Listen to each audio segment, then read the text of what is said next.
পশ্চিম বাংলাতেও এই প্রোপাগান্ডা ছড়াচ্ছে কিছু মানুষ, যারা নিজেদের ধর্মকে উঁচু করতে গিয়ে ইসলামকে নিচু করছে না, তার নিজেদের ধর্মকে বানানোর চেষ্টা করছে অনেক উঁচু, তারা মহান। আর মুসলমানেরা জঙ্গি, মুসলমানেরা সন্ত্রাসী, মাদ্রাসা মানে সন্ত্রাসের আতঘর, মাদ্রাসা মানে তারা জঙ্গি তৈরি হয়। প্রচার হচ্ছে কি হচ্ছে না? প্রচার হচ্ছে। কেন? এটা একদিনকার নয়, এগুলোর জন্য দায়ী হচ্ছে আমরা মুসলমান। তা যখন আমাদেরকে অভিযোগ করছে, পাল্টা জবাব দিতে পারছেন না। আর এই জবাব আপনাদের জানা উচিত এজ এ মুসলিম হিসাবে, যে জাতি তার নিজের ইতিহাস ভুলে যায়, সে জাতি গোটা বিশ্ব জগতে এইভাবে তার নির্যাতিত হয়। ভারতবর্ষের ইতিহাস মানে মুসলমানের ইতিহাস। কাদের ইতিহাস? এই ভারতের ইতিহাস মানে কাদের ইতিহাস? আজকে যত আমাদেরকে মুসলমানকে এসআইআর করে তাড়ানোর চেষ্টা করুক, যত তারা এনআরসি করে তাড়ানোর চেষ্টা করুক, জেনে রাখেন ভারতবর্ষে মুসলমান যেখানে এনআরসি হোক আর এসআইআর হোক, যদি লিগাল ভাবে বৈধভাবে করে, ভারতবর্ষে মুসলমান তারা কেউ বাংলাদেশ থেকে এখানে পালিয়ে এসেছে এবং সংখ্যা 2-3% বেশি হবে না। কেন বলেন তো? কেন? দেশ যখন ভাগ হয়েছিল ধর্মের ভিত্তিতে হয়েছিল না ভাইজান? তো যাদের মন চেয়েছে তারা মোহাম্মদ আলী জিন্নাহর পেছন ধরে চলে গেছে, আর যারা ভারতবর্ষে সেই সময় থেকে ছিল তারা এখনো আছে। এখন পূর্ব বাংলা মানে এখন বাংলাদেশ আর পাকিস্তান, এখান থেকে মুসলমানরা কি করতে ভারতে আসবে? বসবাস করতে আসবে? তারা সহজে আসে না বসবাস করতে। হ্যাঁ, ব্যবসার জন্য আসে, এখনো আসছে। অনেকে দেখবেন পশ্চিমবাংলায় কাজ করে, বাংলাদেশি। অনেক আছে দেখবেন কেরালাতে কাজ করছে, তারা কাজ করে ইনকাম করে ফেরত যায়। তারা এই জায়গাতে এসে তারা বসবাস করতে চায় না। কেন?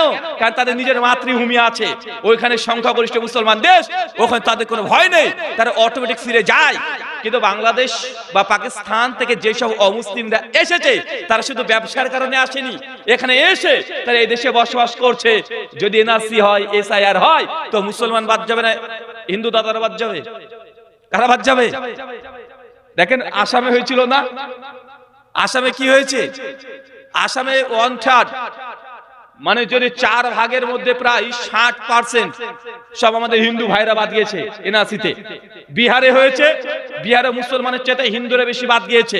আমাদের পশ্চিম বাংলায় হোক, এখন পর্যন্ত যা পরিসংখ্যান পাওয়া যাচ্ছে প্রায় 1 কোটি অমুসলিমের নাম এই এসআইআর এর মধ্যে লিস্টেড হয়ে গেছে।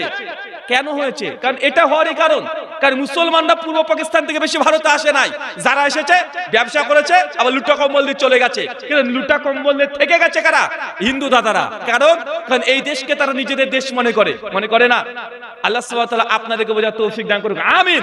শোনেন সম্মানিত সুধী, আপনাকে যে বিষয়টা বলতে যাচ্ছিলাম, এখন মিডিয়া উন্নত হওয়ার কারণে ইসলামের নামে হাজার হাজার মিথ্যা কথা প্রচার হচ্ছে কি হচ্ছে না? এই জন্য আমাদের ইয়াং জেনারেশন দরকার, এই জন্য আমাদের তরুণ যুব সমাজ দরকার, যারা সব সময় নিষ্কলুষ ভাবে কাজ করবে, যাদের কাজ হচ্ছে ইসলামকে যারা যেই দিক থেকে অ্যাটাক করবে, পাল্টা সেই দিক থেকে তাদেরকে রিফিউট করতে হবে, তাদেরকে জবাব দিতে হবে। এখনকার যুগ এটা নয় যে অস্ত্র নিয়ে মারামারি করবেন, এখনকার যুগ হচ্ছে ইন্টেলেকচুয়াল ওয়ার, বুদ্ধিভিত্তিক লড়াই। কি ভিত্তিক লড়াই? বুদ্ধিভিত্তিক লড়াই। এখন যুক্তি তর্কের যুগ।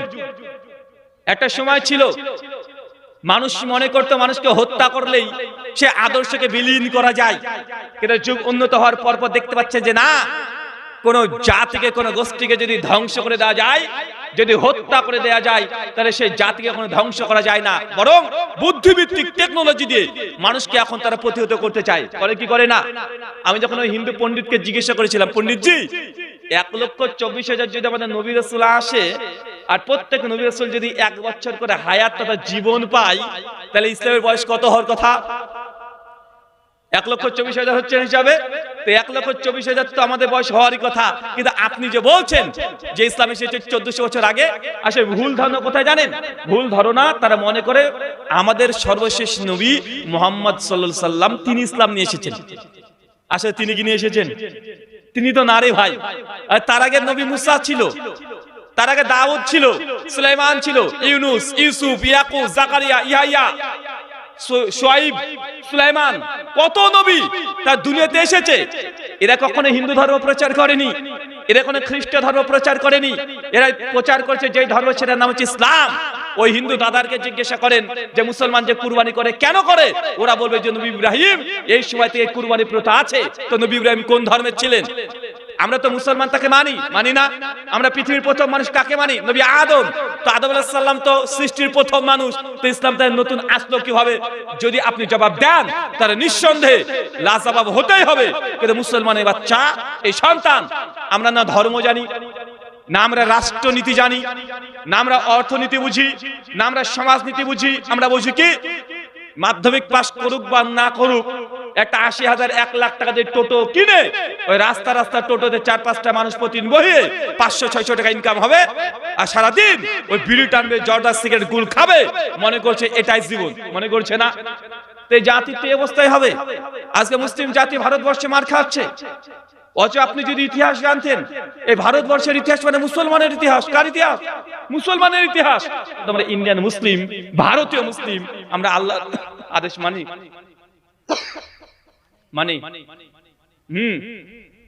মানি তো আল্লাহর আদেশকে আমরা লঙ্ঘন করি কি করি না? নবীর আদর্শকে লঙ্ঘন করে কি করি না? আরে নবীর আদর্শ মানেন না, কারো আদর্শ মানেন, আপনাকে দেখে তো বোঝা যায় না আপনি মুসলমান না হিন্দু। আপনি যে সালাম দিব, আপনার বেশভূষা, পোশাক আশাক দেখে বোঝাই যায় না, আপনার চেহারা দেখে বোঝা যায় না আপনি মুসলমান না হিন্দু। অধিকাংশ জায়গাতে দেখেন মানে এতটাই আমরা হয়ে গেছি যে চেহারা দেখেও যে বুঝতে পারবো যে আপনি মুসলমান না হিন্দু না নাস্তিক, বোঝাই যায় না। কার আদর্শ পালন করছেন? কার আদর্শ? ভারতবর্ষে একটা ধর্মের মানুষ বসবাস করে, মুসলমান। আপনি যদি এমবিবিএস পাস করেন, মুসলমানের বাচ্চা, মুখে যদি দাড়ি থাকে, চাকরি হবে? হবে? জুব্বা হাব্বা পরে আপনি চাকরি করতে যেতে পারবেন? চাকরি দেবে আপনাকে? আপনি যদি করে ভারতবর্ষে র্যাঙ্কিং এ টপ করেন, তারপরে কি আপনাকে চাকরি দেবে? আপনাকে যখন আপনি ইন্টারভিউ যাবেন, ইন্টারভিউ প্রোডাক্ট কেটে দিবে, শর্ত দিয়ে দিবে, দাড়িকে কাটতে হবে তোমাকে, আর এই ড্রেস আপ এটাকে খুলে ফেলতে হবে, নচেত চাকরি আপনাকে দেবে না। কিন্তু ভারতবর্ষে একটা ধর্মের মানুষেরা বসবাস করে দাড়ি নিয়ে, জুব্বা হাব্বা নিয়ে, একদম পাগড়ি পরে চাকরি করে ভারতবর্ষে সব সেক্টরে। তারা কারা? শিখ করে কি করে না? করছে তো। মুসলমানের বাচ্চা মোটরসাইকেল চালাবেন, মাথায় হেলমেট নেই, পুলিশ যদি ধরে লিগ্যালে কেস হবে আপনার উপরে ১০০০ টাকা জরিমানা। হয় কি হয় না? এটা শিখ, সে যদি মোটরসাইকেল চালায়, তার মাথায় যদি পাগড়ি না থাকে, কোনো জরিমানা নাই। হেলমেটের দরকার নেই শিখের, হেলমেট পরার প্রয়োজন নেই তার। কেন? কারণ সে পাগড়ি খুলবে না। হেলমেট পরতে হলে পাগড়ি খোলা লাগে। ভারতবর্ষের স্পেশাল ল তাদের জন্য, ইন্ডিয়ান ল তাদের জন্য স্পেশাল ভাবে, যেহেতু পাগড়ি আছে তাই তাদের হেলমেটের দরকার নেই। কেন? শিখরা নিজের আদর্শকে তারা কখনো কম্প্রোমাইজ করে না। মরে যাক, তারা মাথার পাগড়ি সে খুলতে চাইবে না। আপনি যদি শিখের সঙ্গে যদি কথা বলেন, ভুল করে যদি পাগড়িতে একটু হাত দিয়ে দিয়েছেন, বদমাইশি করে, আপনাকে এমন কেলানি কেলাবে, উল্টা কবরের মধ্যে ঢুকিয়ে দেবে। দেবে কি দেবে না? কারণ তারা পাগড়িকে সম্মানের জিনিস মনে করে। আপনি পাগড়িকে যদি অপমান একবার যদি করেছেন, ডাইরেক্ট আপনাকে এমন এক থাপ্পড় মেরে দেবে যে আপনি ডাইরেক্ট স্পট ডেড কবরে ঢুকে যাবেন। কেন? কারণ তারা যেটাকে আদর্শ মনে করে, তার অপমান অপদস্থ তারা সহ্য করে না। এটা মুসলমানের বাচ্চাই। আপনি দাড়ি টুপিকে নিয়ে আপনি তো বাজে মন্তব্য করেন কি করেন না? কথা বলেন। মুসলমানের বাচ্চা নিজে আপনি দাড়ি টুপি আপনার নাই, নিজেই আপনার যে টুপি পরবেন আপনি নিজে লজ্জাবোধ করেন, টুপি পরে বাড়ির বাইরে যাবেন আপনি লজ্জাবোধ করেন। আরে মুসলমান তো দূর কি বাত, বেনামাজি তো দূর কি বাত। আরে নামাজি ব্যক্তি মসজিদে ঢোকার সময় টুপিটা পরলো, বের হওয়ার আগে টুপিটা খুলে পকেটের মধ্যে রেখে দিচ্ছে, অথবা এই যে মসজিদে খাসালা টুপি আছে রেখে দিচ্ছে। মানে টুপি পরে যদি বাড়ির মসজিদে বাইরে বের হয়, মানুষ কি না জানি বলে ব্যাকডেটেড ধর্ম করে, মূর্খ মনে করে। কি করে না? কথা বলেন। কিন্তু শিখ তার আদর্শের দিকে অনড়, কোনো কম্প্রোমাইজ না, কোনো কম্প্রোমাইজ না। শিখের বাচ্চাকে যদি কেউ বলে চাকরি দেবো, পাগড়ি খুলতে হবে, ও জিন্দেগিতে ওই চাকরি করবে না। কোটি টাকা লস হয়ে যাক, ভিক্ষা করে খাবে, তারপরেও সে সেই পাগড়ি খুলে চাকরি করবে, এটা তার মাথাতে আসবে না। মুসলমানের বাচ্চা এক হাত যদি দাড়ি থাকে, আর আপনাকে বলা যদি চাকরি দেবো কিন্তু দাড়িকে কাটতে হবে, মুসলমানের বাচ্চা দাড়ি চেয়েছে, ইন্টারভিউর আগের দিনে দাড়ি চেয়েছে, তারপর ইন্টারভিউ দিতে যায় কি যায় না? কথা বলেন। কেন? আপনি আদর্শকে কম্প্রোমাইজ করেছেন, তার জন্য তো আজকে এই অবস্থা। আজকে ভারতবর্ষের অনেক স্কুলে দেখবেন মুসলমান নারী, মেয়ে, বাচ্চা, আপনার মেয়ে বোরকা হিজাব পরে স্কুলে যাচ্ছে, ম্যাডাম বা শিক্ষক তারা বলছে বোরকা পরবি না, বোরকা পরে স্কুলে আসবি না। ঝামেলা চলছে কি চলছে না মাঝে মধ্যেই? দোষ কার? ওই হিন্দু শিক্ষকের না, দোষ আপনার মুসলমানের। কেন? কারণ হিন্দু ওই শিক্ষক দেখছেন আর আমাদের স্কুলে 90% মুসলমান মেয়েরা পড়তে আসে। 90% মুসলমান মেয়ের মধ্যে 80% কেউ বোরকা পরে না, পর্দা করে না। এরা তো মুসলমান, এরা তো মুসলমান। এই 90% মুসলমান মেয়ের মধ্যে কেউ পড়ে না, আর তুই পড়বি কেন? তাহলে কি ওরা মুসলমান না? তোকে পড়তে কেন হবে? তাতে এই দিক থেকে দেখছে, দেখে বলছে বোরকা পরা যাবে না স্কুলে। কিন্তু এই স্কুলে যদি 90% মুসলমান আপনার মেয়েরা যদি সবাই বুরখা পরে প্রথম থেকে স্কুলে যদি যেত, পৃথিবীর কি ভারতবর্ষের কোন শিক্ষক এই কথা বলার সাহস পেত না যে বোরখা বা হিজাব পরে স্কুলে আসবে না? বলতে পারতো? কথা বলেন। কারণ আমরা কম্প্রোমাইজ করেছি। আমাদের 85% মেয়েরা মায়েরা তারা বোরখা পরছে না, 5% যদি পরে তাহলে এটাই ব্যতিক্রম মনে হচ্ছে। এটাকে তখন মনে করছে মৌলবাদী, এটাকে মনে করছে তার ব্যতিক্রম ধর্মী কিছু করছে। এই জন্য 5%-এর উপরে এই 85% মুসলমানরা দিন ধর্ম পালন না করার কারণে 5% মুসলমান যারা ধর্ম পালন করতে চায়, আপনার মা মেয়েরা যারা বোরখা পরতে চায় তাদেরকে বাধা দিচ্ছে। তারা কেন? তাদের চেয়ে অস্বাভাবিক মনে হচ্ছে। বুঝেননি মনে হয়? সারা জীবন কলের পানি খেয়েছেন, কলের পানি খেয়ে খেয়ে খেয়ে খেয়ে মনে করেছেন এটা কলের পানি।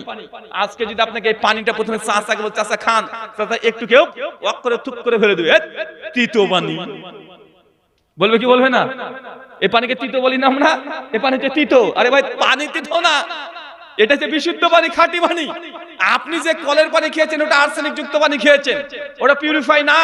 ওটা খেলে আপনার অনেকগুলো টাইফয়েড হতে পারে, অনেক রকমের আপনার সমস্যা হতে পারে, পেটে পাথর হতে পারে। কিন্তু এটা যে মিনারেল ওয়াটার, এটাকে পিউরিফাই করা হয়েছে, এটাই বিশুদ্ধ খাঁটি। কেন? এই ভিড়ের হোটেলে যখন আমরা 70 টাকা প্রচার করতে যাই তখন আমাদেরকে হয় মৌলবাদী বলবে, বা আমাদেরকে তখন অভিযোগ তারা ঘুরে ফিরে করে দেয়। শোনেন, একজন অফিসার আমাকে ফোন করেছিল, মুসলমান, বেচারার মুখে দাড়ি রাখতে পারে না, কিন্তু বলছে রাহুল ভাই দাড়ি যদি না থাকে তাহলে জাহান্নামে যাবে, এরকম হাদিস আমি পাইনি। আমি রাখার চেষ্টা করি কিন্তু আমি রাখতে পারি না। মুসলিম, কথা বুঝতে পারছেন? একজন ওসি। তো উনি বলছেন তবে আমি হাদিস যেটা পেয়েছি যে টাকনার নিচে কাপড় পরা যাবে না। 195 নম্বর হাদিস, কেউ টাকনার নিচে যদি জামা কাপড় প্যান্ট পরে কোন পুরুষ, মাকাদামিনান না, তার থাকার জায়গা কি? জাহান্নাম। তো এই হাদিস সে যখন জানে, উনি তখন বলছেন যে আমি আমার পোশাক যে প্যান্ট এটা টাকনার উপরে করতে চাই। এই জন্য তোনাকে রীতিমতো রিপোর্ট করতেছে উপর মহলে। কারণ কয়দিন ওইভাবে যখন পড়েছে টাকনার উপরে, অবজেকশন তার নামে করে দিয়েছে যে আমাদের একজন স্যার আছে, স্যার এরকম এরকম ড্রেস আপ করেছে। তো এটা পারমিশন নেওয়ার জন্য তাকে কি করতে হয়েছে? লিখিত দিতে হয়েছে। যখন কথা বলছে সরাসরি তখন বলছে কেন ওই অফিসারও তো মুসলমান, কই ওর তো প্যান্ট তো অতটুকু না, মানে তাদের যুক্তি বুঝেনি মনে হয়। যখন বলছে যে আপনি কি একা মুসলমান নাকি, ওই যে আব্দুর রহমান সাহেব উনি তো আইসি, উনি তো পোশাক পরে টাকনার নিচে পড়ে, তা আপনি আবার কেমন মুসলমান যে আপনাকে টাকনার উপরে পড়তে হবে? উনি কি মুসলমান না? কারণ কাউকে দেখিনি। কারণ আমরা তো নিজেরাই কম্প্রোমাইজ করে দিয়েছি, কম্প্রোমাইজ করেছি না? যখন কোন জাতি যখন নিজের আদর্শকে কম্প্রোমাইজ করবে, সে জাতির অটোমেটিকই এইভাবে অপর দিক থেকে সে আদর্শের প্রতি মিথ্যা অভিযোগ আসবে, এটাই স্বাভাবিক। শিখরা যতই হোক, কোটি টাকা লোকসান হয়ে গেলেও পাগড়ি মাথা থেকে খুলে না। তাই ভারতবর্ষের সরকার বাধ্য হয়েছে তাদের পাগড়ি রত অবস্থাতে ভারতবর্ষে যে কোনো জায়গায় যেতে পারবে, যে কোনো চাকরি করতে পারবে, যে কোনো। আরে হেলমেটই লাগে না, চিন্তা করতে পারছেন আপনি? কেন মুসলমানের কি পাগড়ি পরে না মুসলমান? হ্যাঁ, কিন্তু আপনি পাগড়ি পরে বের হন আর আপনি যদি মুসলমান হন, কেস আপনি ফেল করবেন। কারণ আপনার জন্য আইন নাই। কারণ আমরা কম্প্রোমাইজ করে ফেলেছি, শিখরা কম্প্রোমাইজ করে না, সব মুসলমান। ভারতের যদি জুব্বা হাব্বা ইসলামী যে পোশাক আছে এটা পরে যদি বের হয়, সবার যদি মাথায় টুপি থাকে সবার, ভাই বলেন তো সরকার বাধ্য হবে কি হবে না? শিখদের যেমন ছোট থেকে বড় পর্যন্ত দেখেন সব তাদের ঠিক আছে, তারা কম্প্রোমাইজ করবে না, না খেয়ে মরে যাবে। এটা মুসলমান 5 টাকার জন্য, 5 টাকার জন্য, আপনি 5 টাকার জন্য আপনি 1 প্যাকেট বিড়ির জন্য আপনি হারাম কাজ করেন। 1 প্যাকেট বিড়ির জন্য আছে না নাই? কথা বলেন। আল্লাহ সুবহানাহু ওয়া তাআলা আপনাদেরকে বোঝার তৌফিক দান করুক, আমিন।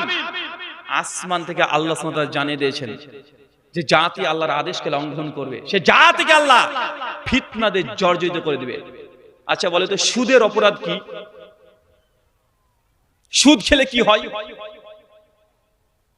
বলে সুদের অপরাধ কি? সুদ একটা বড় ধরনের ক্রাইম। সুদ কি ধরনের ক্রাইম? বড় ধরনের ক্রাইম। ভারতবর্ষে আপনি শুধুমাত্র হেলমেট পরে যদি না জানে 1000 টাকা ফাইন। ইসলামী ল মোতাবেক সুদ হচ্ছে অনেক বড় ধরনের একটা ক্রাইম, জুলুম।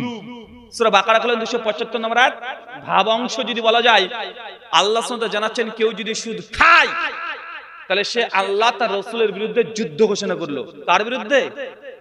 কার বিরুদ্ধে? আল্লাহর বিরুদ্ধে আর রাসূলের বিরুদ্ধে যুদ্ধ।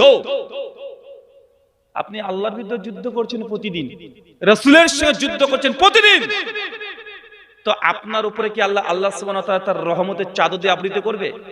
আল্লাহ কি আপনার পরিবারের উপরে আপনার উপর রহমত দেবেন? না, কারণ আপনি প্রতিদিন আপনি সুদ খাচ্ছেন। খাচ্ছেন কি খাচ্ছেন না? আচ্ছা এলাকাতে বা আপনার এই মসজিদে বন্ধন লোন থেকে টাকা কে কে নিয়েছেন? এটা হাত তোলেন।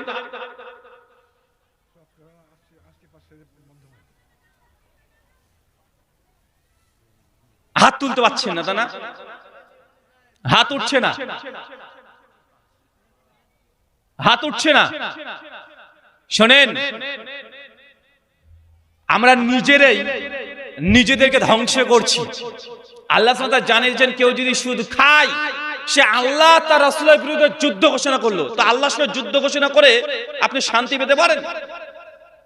শান্তি পাবেন আপনি? আর আপনি এটাকে ছোট মনে করেন, এটা মনে করেন হুজুরদের কথা, হুজুরা ফতোয়া দেয় সুদ হারাম। আরে ভাই, এটা ডাইরেক্ট আল্লাহ কোরআনের কথা, ডাইরেক্ট আল্লাহ কোরআনে জানিয়ে দিয়েছে সুদ খেলে পরোক্ষে আল্লাহ তার রাসূলের সাথে যুদ্ধ ঘোষণা করলো। আর নবী বলছেন, সুনান তিরমিজি 2756 নম্বর হাদিস, কেউ যদি জেনে বুঝে 1 টাকা সুদ খায়, মায়ের সঙ্গে জিনা করলে, ব্যভিচার করলে, মায়ের সঙ্গে শুয়ে থাকলে, নোংরা কাজ করলে যা পাপ আপনি একাই তাই পাপ করছেন। চিন্তা করতে পারছেন লেভেল কি? জিনা বা ব্যভিচার এটা পাপ। একটা মানুষ প্রতিবেশী কারোর সঙ্গে জিনা করেছে, এটা অবশ্যই গুনাহ কাবীরা, বড় ধরনের পাপ। কিন্তু একজন লোক যদি নিজের মায়ের সঙ্গে জিনা করে, এটা চিন্তা করা যায়? এটা কল্পনা করা যায়? আল্লাহ নবী সুদের সঙ্গে তিনি সম্পৃক্ত করছে জিনা, আল্লাহ সুদের সঙ্গে সম্পৃক্ত করছে, আল্লাহর সঙ্গে যুদ্ধ ঘোষণা করে দেওয়া। মুসলমান, মার আপনি খাবেন না তো কে খাবে? এখন আপনার পরিবারে বন্ধন, আপনার বউকে নিয়ে চলে গেছেন 10,000 টাকা বন্ধন নেওয়ার জন্য, আপনি আল্লাহর সঙ্গে যুদ্ধ করতে প্রস্তুতি নিচ্ছেন, মায়ের সঙ্গে জেনা করতে প্রস্তুতি নিচ্ছেন, তা আল্লাহ সুবহানাহু ওয়া তাআলা আপনার উপরে রহমত দেবে? কথা বলেন। আর আপনার তো এসআরে নাম আসবে, আর আপনার তো এনআরসি হবে, আর আপনার তো চটি খইয়ে যাবে, আর আপনি তো কলকাতা পিজি হসপিটালে মাসের পর মাস ভর্তি থাকবেন। আপনি সুদের টাকা পেটের মধ্যে ভরেছেন, নবীর সঙ্গে যুদ্ধ ঘোষণা করলেন, মায়ের সঙ্গে জেনা করছেন, তো আপনার উপরে গজব আসবে না তো কার উপরে আসবে? মার আপনি খাবেন না তো কে খাবে? যদি বাঁচতে চান, আল্লাহ জানিয়েছেন, এটা আমার ব্যক্তিগত কথা নয়। যদি আমার কথা শুনে রাগ হয়, তো আমার এই রাগ যদি এই কথাতে রাগ হয়, ভাই এই কথাকে আমার ব্যক্তিগত কথা না, এটা আল্লাহর কোরআনের কথা। এখন কোরআন যদি আল্লাহ বলেই থাকে, মুসলমান যদি বিশ্বাস করেন, তা রাগ হওয়ার কথা? রাগ হবে? যে রাগ হয় তো আপনি মুসলমান না, আপনি অসীম সরকার। বুঝেননি মনে হয়? তাহলে আপনি কি? যদি আপনার এই কোরআনে কারীম যদি মনে হয় যে না কোরআনের কথা ঠিক নাই, তাহলে আপনি মুসলমান থাকলেন না অসীম সরকার হয়ে গেলেন? অসীম সরকারকে দেখেননি? মানে এখন বলার কিছু দরকার নেই, মানে অসীম সরকার মানে বুঝে নাই যে মালটা যে শাররুল বারিয়া, ও বেচারা এটা হয়তো বুঝতে পারবেন না, বুঝাই ভালো। এই ভাই আপনি চুপ করেন তো। শাররুল বারিয়া ভাই, চিন্তা করতে পারছেন? কারণ কোরআনের আইনকে যিনি চ্যালেঞ্জ করতে পারেন, কোরআন মাজিদকে যিনি উল্টাপাল্টা মন্তব্য করতে পারেন, তো এই ব্যক্তিকে আপনি কি বলবেন?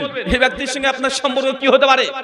আল্লাহ সুবহানাহু ওয়া তাআলার এই বিধানকে মুসলমান যতদিন অকট্ট হয়ে পরিত্যাগ না করবেন, যতদিন পর্যন্ত বয়কট সুদ পরিবার থেকে না হচ্ছে, মুসলমান আপনার পরিবারের মধ্যে কখনো বরকত আসতে পারে না। আল্লাহ বলছেন তুসিবাম ফিতনা, আল্লাহ ফিতনা দিবে। এই ফিতনা আপনি ডেকে এনেছেন, এই ফিতনা আমি ডেকে এনেছি। যদি বাঁচতে চান এই গজব থেকে আগে বের হতে হবে। এগুলো আপনারা মনে করেন যে হুজুরদের ব্যক্তিগত কথা। শোনেন, যদি বিশ্বাস করেন আল্লাহ আছে, যদি বিশ্বাস করেন কোরআন আল্লাহর বাণী, কোরআনের কোন একটা আয়াত ভুল আজ পর্যন্ত কেউ প্রমাণ করতে পেরেছে? কেউ পেরেছে? কতজন চেষ্টা করেছে কোরআন মাজিদ ভুল ধরার চেষ্টা করেছে না? আমেরিকার একজন আরবি ভাষায় পণ্ডিত ব্যক্তি, যার মাতৃভাষায় আরবি ছিল, ওনার নাম হচ্ছে ডাক্তার উইলিয়াম ক্যাম্বেল।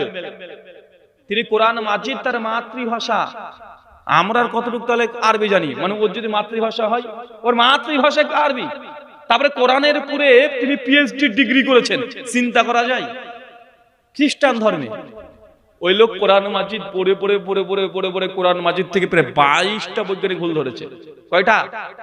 22টা। গোটা বিশ্বকে চ্যালেঞ্জ করেছিল। আর আমাদের ভারতবর্ষের ডাক্তার জাকির নায়েক আলহামদুলিল্লাহ 2000 সালে শিকাগো আমেরিকা শহরে গিয়ে তার সঙ্গে বিতর্কে অংশগ্রহণ করেছিল। উইলিয়াম ক্যাম্বেল যখন কোরআন মাজিদে ভুল ধরতে শুরু করেছে, 40 মিনিট ধরে তিনি শুধু ভুল ধরেই গেছেন কোরআন মাজিদের। ডাক্তার জাকির নায়েকের যখন সময় এসেছে, ডাক্তার জাকির নায়েক পাতলা, খিটখিটে, 6 ফিট লম্বা, আর আগেকার চেহারা দেখলে মনে হবে লোকটা কি মানে মানুষ না, শুধুমাত্র পোশাক, মানে শরীরে তো মানে খুবই কম, মানে মানুষ তো পোশাকের মতো লাগে, শুধু ড্রেস পরেছে। 40 মিনিট পরে যখন ডাক্তার জাকির নায়েকের সময় এসেছে, ওরা 40 মিনিট কথা বলবে, তিনি সালাম কালাম করার পরে বলছে, হাসতে হাসতে বলছে যে ডক্টর উইলিয়াম ক্যাম্বেল তিনি 22খানা বৈজ্ঞানিক ভুলের কথা বললেন, চলেন আমরা এই বিষয়ে পর্যালোচনা করি। আলোচনা করতে করতে করতে শেষের দিকে মাত্র 15 মিনিট যখন দেখছে সময় আছে, তখন বলছেন যে যেহেতু ডক্টর উইলিয়াম ক্যাম্বেল তিনি খ্রিস্ট বিশ্বাসী, খ্রিস্টান ধর্মের, তার ধর্মগ্রন্থ বাইবেল, চলেন বাইবেলের আসলে কি বৈজ্ঞানিক ভুল আছে।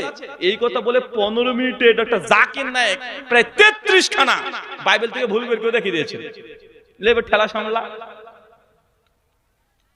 ডক্টর জাকির নায়েক তার বলা 22খানা বৈজ্ঞানিক ভুল যেটা ধরেছিল উইলিয়াম ক্যাম্বেল, মনে করছিল কোরআনে ভুল আছে, ডক্টর জাকির নায়েক এমন ভাবে জবাব দিয়ে যে উইলিয়াম ক্যাম্বেলের মুখ টুক শুকিয়ে বেচারা মানে ওখানে হাফ মার্ডার হয়ে যাওয়ার কথা।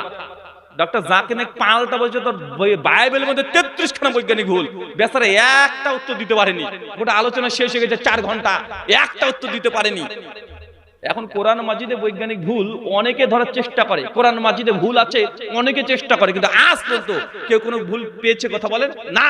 তো কোরআন মাজিদে যদি কোনো ভুল নাই কেউ পায়, 1500 বছর হয়ে গেল, তো ভাইজান এই কোরআন মাজিদেই তো সেই আয়াত যে জেনে বুঝে সুদ খায় সে আল্লাহর সাথে যুদ্ধ ঘোষণা করে। তো এত আপনার বিশ্বাস নাই? কোন এত বৈজ্ঞানিক আয়াত কেউ ভুল ধরতে পারে না পর্যন্ত। কত বিজ্ঞানী, কত সায়েন্টিস্ট, কত ফিলোসফার কত ভাবে তার চেষ্টা করেছে, তারপরে কোরআনের একটা ভুল প্রমাণ করতে পারেনি। ওই কোরআনই তো বলছে সুদ খাওয়া মানে আল্লাহর সঙ্গে যুদ্ধ করা, সুদ খাওয়া মানে নবীর সঙ্গে যুদ্ধ ঘোষণা করা। তাহলে এই আয়াতটার কাছে আপনার যে বিশ্বাসযোগ্য কেন মনে হয় না? এই আয়াত শোনার পরে কেন আপনার বাড়িতে কোনো সুদ থাকবে? কেন সুদকে পরিত্যাগ করতে পারেন না? কেন সুদের সঙ্গে এত মহব্বত? সুদ যদি থাকে আল্লাহর সঙ্গে যুদ্ধ ঘোষণা করা হয়, জানা বোঝার পরে মুমিন 1 সেকেন্ড সুদের সঙ্গে সম্পৃক্ত থাকতে পারে না। আজকের পর থেকেই আপনাকে তওবা করতে হবে। আল্লাহ আজকে আপনাকে চিৎকার মেরে বলতে হবে, ইন্নী আখাফুল্লাহ, নিশ্চয় আমি রব আল্লাহকে ভয় করে। আল্লাহ যে সুদ নিয়েছিলাম এই টাকা শোধ করে দে, বন্ধনের টাকা শোধ করে দে। আজকের পর থেকে আমার 1 টাকা জিন্দেগিতে সুদ নেব না।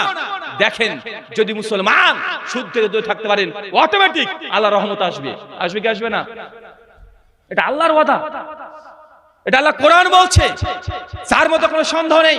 আপনি গর্ব করেন যে কোরআন মাজিদে কোনো ভুল নেই, লা রাইবা ফিহি, কোনো সন্দেহ নেই, কিন্তু সেই কোরআনেরই তো কথা রে ভাই। এটা আপনাকে মানে বোঝাতে ব্যর্থ। মুসলমান মার খাওয়া, নির্যাতন হওয়ার মূল কারণ যে আমরা আল্লাহর আদেশকে লঙ্ঘন করেছি। সব জায়গাতে নবীর আদর্শকে লঙ্ঘন করেছি। নবী বলেছে আমরা করি, আর করি কি করি না? করি কি করি না? কত দেখাবো আপনাকে?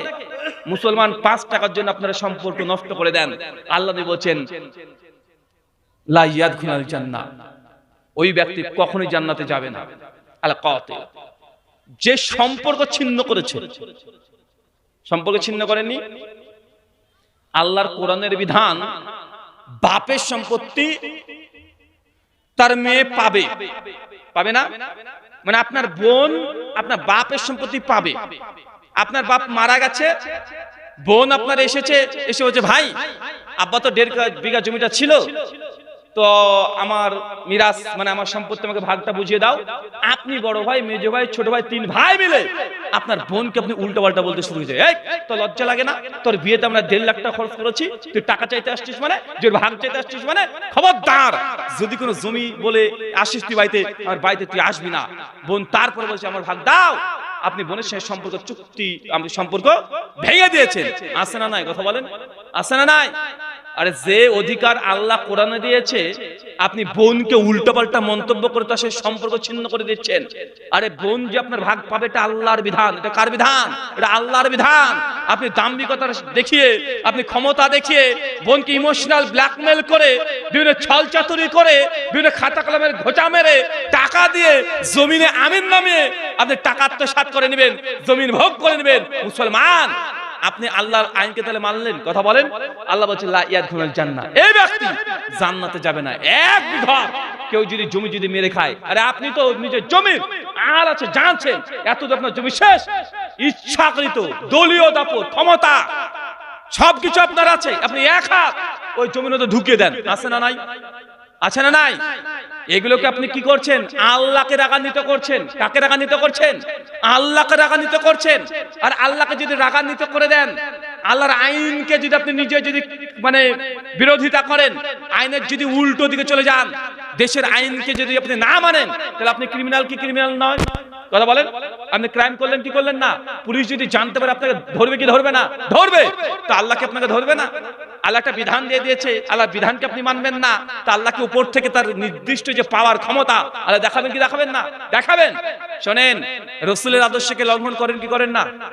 আর আপনার ছেলে চুল কাটার স্টাইল বলে দিবে, জান বাড়িতে আপনার ছেলে চুল কেটেছে কিভাবে, পিছনে নাই, মানে একদম নাই, মাঝখানে কাট মানে গাজনি। আপনার ছেলে চুল কাটার স্টাইল হচ্ছে মেসি। কি কথা বলেন? মেসি। আপনার ছেলে যে জার্সিটা পরে ঘুরে বেড়ায়, পোশাক ড্রেস পরে ঘুরে বেড়ায়, ওটা ব্রাজিল বা আর্জেন্টিনা বা কোনো এক খেলার প্লেয়ারের একটা পোশাক পরে ঘুরে বেড়াচ্ছে। আছে না নাই? আপনার বউকে এবার আপনি রোজার ঈদে বা কুরবানি ঈদে, গত ঈদে যে পোশাকটা কিনে দিয়েছেন, ব্লাউজ, দেখেন ব্লাউজের চেহারা কেমন। আপনার স্ত্রী তখন কি বলছে, কোন ব্লাউজ নেবে? ওই সিনেমাতে ওই নায়িকা পড়েছে, ওই কাটিং এর টাকা নিতে হবে। আছে না নাই?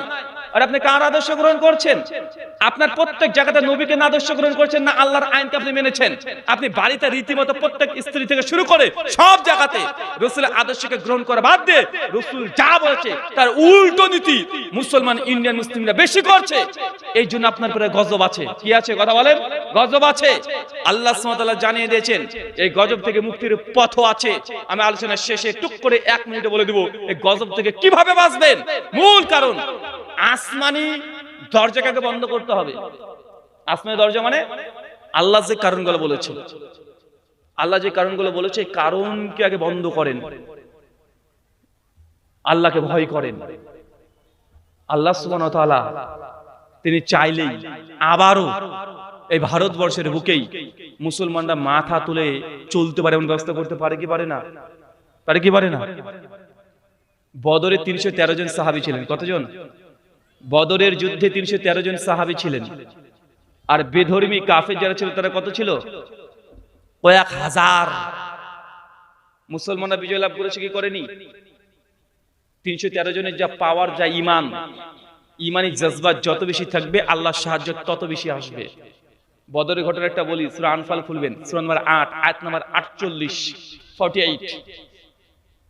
ইবনে কাসির রাহিমাহুল্লাহ তাফসীর ইবনে কাসির ব্যাখ্যা সহ পড়ে নেবেন, অথবা আহসান বায়ান এটা পড়তে পারেন।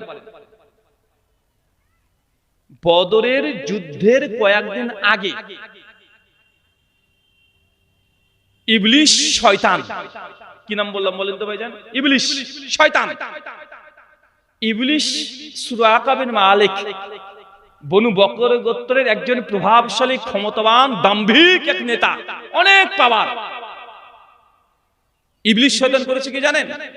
ওই সুরাকা বিন মালিক কাফের, দাম্ভিক, ক্ষমতাবান ওই ব্যক্তির রূপ ধরেছে, ওকে বেঁধে রেখে দিয়েছে, যে ওর রূপ ধরেছে। ধরে তখন কুরাইশ গোত্র, কুরাইশ গোত্র মানে শেষে মুসলমানদের অ্যান্টি, মুসলমানের বিরুদ্ধে, নবীর বিরুদ্ধে, ওই গোত্রের মানুষের কাছে চলে গেছে। গিয়ে তখন কুরাইশ গোত্রের মানুষের সামনে গিয়ে বনু বকর গোত্রের এই যে সুরাকা বিন মালিক, যিনি সেই সুরাকা বিন মালিক না, ইনি কে? ইবলিস। ও গিয়ে তখন জ্বালামি ভাষণ দিয়েছে, কঠিন ভাষণ, রক্ত গরম করে দিয়েছে যে হ্যাঁ আমি সূরা কবির মালিক বলছি, মুসলমানের বিরুদ্ধে আমি অস্ত্র ধারণ করব। যতক্ষণ পর্যন্ত মুসলমানরা যুদ্ধে না হারছে ততক্ষণ যুদ্ধের ময়দান থেকে পলায়ন করব না।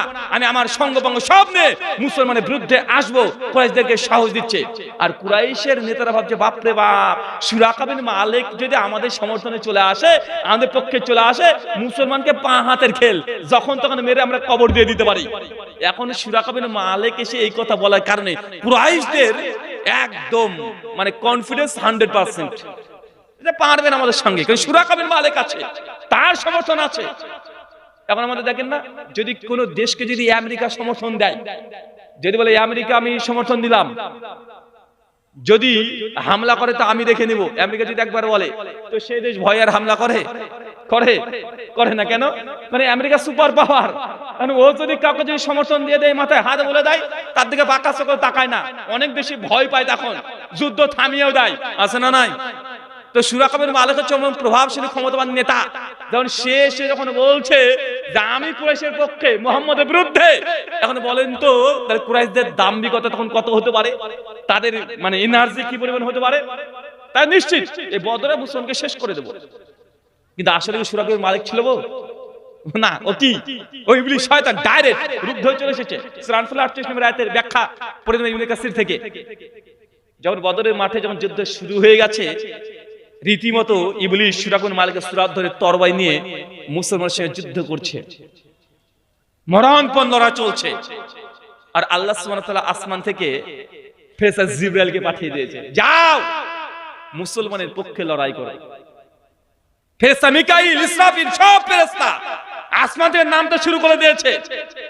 ইবনে কাসিরের ব্যাখ্যা, যখন ফেরেশতা জিবরাইল যখন তার পা যখন মাটিতে পড়েছে, একদম মরুভূমির বালি মানে উল্টে শুরু করে দিয়েছে। আর সূরা কবির মালিক সূরাত দাঁড়িয়ে ইবলিস তখন দেখছে যে স্বয়ং ফেরেশতা জিবরাইল তরবারি নিয়ে চলে এসেছে। ও তখন তার নিজের তরবারি ফেরাতে ভেঙে দৌড় পালানোর চেষ্টা করছে, পালাচ্ছে। আর পিছন থেকে ওই কুরাইশ গোত্রের একজন তার কলার কাছে, কোথায় যাচ্ছ তুমি? আর তুমি বক্তব্য দিয়ে নিয়ে আসলে তুই যুদ্ধক্ষেত্রে পলায়ন করবে না, তুই এখন যুদ্ধক্ষেত্রে সেখানে ফেলে পালাচ্ছ। ওর কলারটাকে ধরেছে। আর এই শয়তান ইবলিস তখন বলছে যে আমি যা দেখতে পাচ্ছি তোমরা তা দেখতে পাচ্ছ না, আমি যা দেখতে পাচ্ছি তোমরা তা দেখতে পাচ্ছ না। এ বলছে, তাকে বুকে ধাক্কা দিয়ে ফেলে দিয়ে ও দৌড়তে শুরু করছে। আর চিৎকার মেরে কি বলছেন জানেন? শয়তান ইবলিস তখন বলছে, ইন্নী আখাফুল্লাহ, নিশ্চয়ই আমি আমার রব আল্লাহকে ভয় করি। কে বলছে বলেন তো?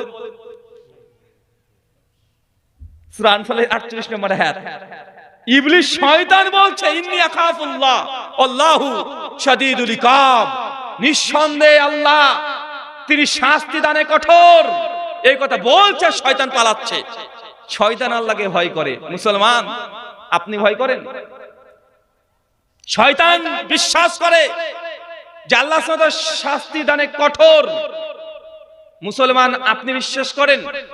আপনার ভেতরে কতটুকু আছে? কতটুকু ভয় করেন রবকে? কতটুকু আল্লাহকে ভয় করেন? মুসলমানের বাচ্চা ও মশাকে যত ভয় করে, অতটুকু ভয় আপনি আল্লাহকে করেন না, এটা নিশ্চিত। মশার ভয়ে মশারি টাঙিয়ে আপনি ঘুমিয়ে থাকেন, মশারিতে হয় না। কি করেন আপনি? গুড নাইট অয়েল ব্যবহার করেন, তাতেও আপনার হয় না। শৈলে অয়েল মাখেন, তাতে হয় না। ইলেকট্রিক র্যাকেট ব্যবহার করেন, আপনার হাজার রকমের পরিকল্পনা এক মশা থেকে বাঁচার জন্য। আছে না নাই? আছে না নাই? আছে। শোনেন, যদি বাঁচতে চান, আসমানি গজব থেকে বাঁচার চেষ্টা করেন, আল্লাহর আদেশকে লঙ্ঘন করা বন্ধ করে দেন, নবীর সুন্নাতকে পদদলিত করা বন্ধ করে দেন। আল্লাহ সুবহানাহু বলছেন সূরা আয়াত নাম্বার 11, ইন্নাল্লাহা লা ইউগাইয়িরু মা বিকাউমিন হাত্তা ইউগাইয়িরু মা বিআনফুসিহিম। বাংলা মানে করলে হয়, ইন্নাল্লাহা লা ইউগাইয়িরু মা কওমিন হাত্তা ইউগাইয়িরু মা বিআনফুসিহিম। বাংলা মানে আল্লাহ সেই জাতির, সেই ব্যক্তির ততক্ষণ পরিবর্তন করবে না যতক্ষণ নিজেরা পরিবর্তন না হচ্ছে। আল্লাহ কি শর্ত দিয়েছে? কি শর্ত দিয়েছে?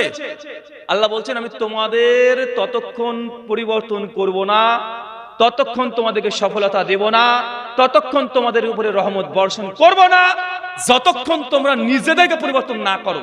যদি বাঁচতে চান, আগে নিজে পরিবর্তন হয়ে যান। আপনি আল্লাহর হয়ে যান, দেখেন আল্লাহ আপনাকে কিভাবে সহযোগিতা করেন। আল্লাহ বদরের প্রান্তে 3000 ফেরেশতা প্রেরণ করে দিয়েছেন। আল্লাহ ফেরেশতা কেন নাই? ফেরেশতা মারা গেছে? হ্যাঁ, ফেরেশতা কি মারা গেছে নাকি? আচ্ছা, আল্লাহ কি আবার ফেরেশতা প্রেরণ করতে পারে না? এই ভারত হইতে পারে না? শর্ত কি? আপনি আল্লাহর হয়ে যান। আপনি নিজেই তো, আপনার মুখে এত দুর্গন্ধ, টয়লেটের মতো গন্ধ, ফেরেশতা আপনার কাছে আসবে? সবসময় বিড়ি খাবেন, জর্দা খাবেন, আলাপাতা খাবেন, দুর্গন্ধযুক্ত মুখ নিয়ে ঘুরে বেড়াবেন, আর আপনার মুখে শয়তান আসতে চায় না, শয়তানও লজ্জাবোধ করে, তো আপনার কাছে ফেরেশতা আসবে? আপনার বাড়িতে ছবি মূর্তি একদম সাজানো, বাপ মারা গেছে তার ছবি বাড়িতে সাজিয়ে রেখে দিয়েছে, তা আপনার কাছে ফেরেশতা আসবে? আপনার ঘরে ফেরেশতা ঢুকবে? যে ঘরে ছবি মূর্তি থাকে ওই ঘরে তো রহমতে ফেরেশতা ঢুকে না।